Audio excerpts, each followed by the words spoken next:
Congratulations and felicitations. Okay, here comes the first round. Boom. And Jeez, that was just boom. unnecessary. You kidding me? You can't be out of range? What?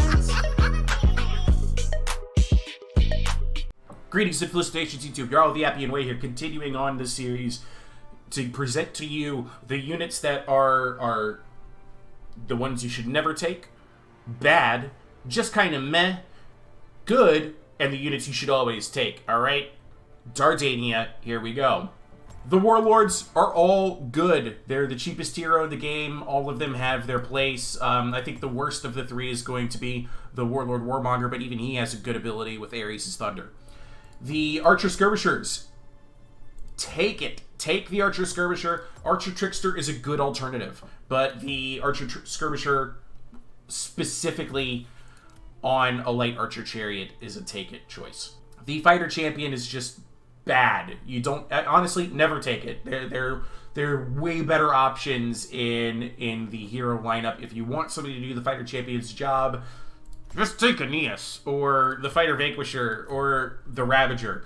The Ravager and the Fighter Vanquisher are definitely take-it options. The Aeneas, I'm just going to rate as good because he's just a little bit more expensive.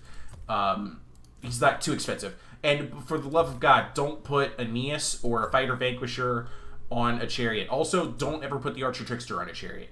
For the infantry, the Dardanian Rabble, take it. Take it, take it, take it. That 210 cannot be beat. It is the cheapest unit in the game.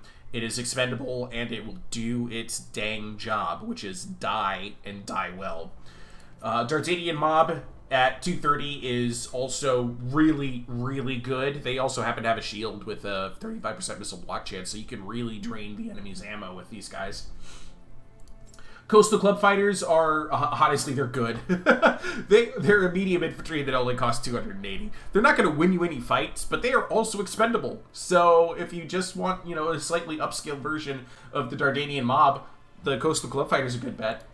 Coastal Axe Fighters, now we're getting a little bit too expensive for the expendability stuff, but I mean, again, we're only talking like 20 points difference, so hey, they could work out too. I'll rate them the same as the Coastal Club Fighters, which is, just a good alternative, bordering on meh at this stage, because if you're going to go expendable, just save yourself the money.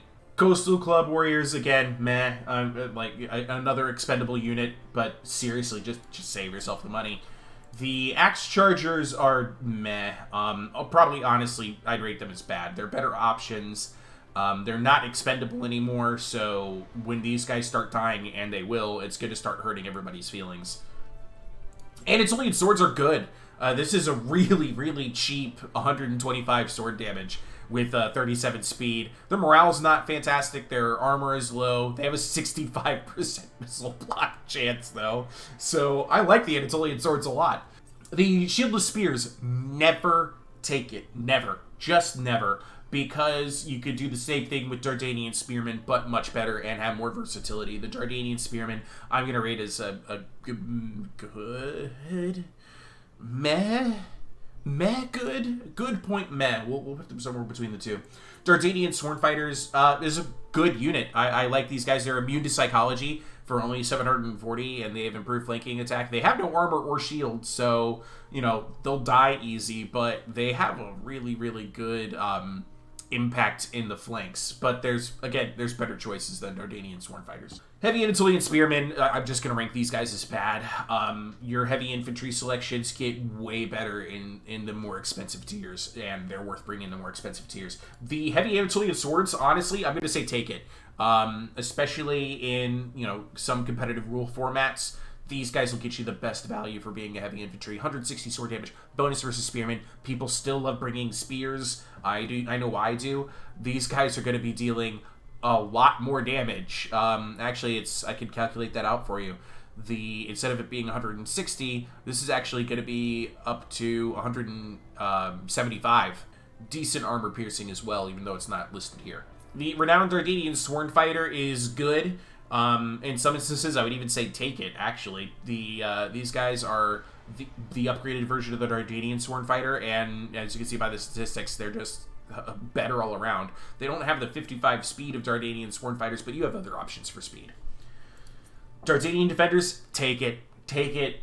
just take it. These guys are great. They have 2 javelins at 110 range, and they have 167 damage with their clubs. Fantastic unit. Nobody has a bonus against clubs. And look at the armor-piercing damage on these clubs. 15 armor-piercing damage. Remember I was looking at those heavy Anatolian swords? 16 armor-piercing damage. Just saying. The Dardanian Chargers, I don't think you're going to find very many two-handed weapon-wielding units in this game that also happen to have javelins. Their range isn't as good as the Dardanian defenders, but their damage more than makes up for it. So, good. Good. And the Fearless Swordsman, also a good unit. Also 160 weapon damage with a bonus versus Spearmen. They also have 2 javelins, 95 range, 20 missile damage. So. Flanking resistance as well. For the missiles, never take it. Never take it. Bad.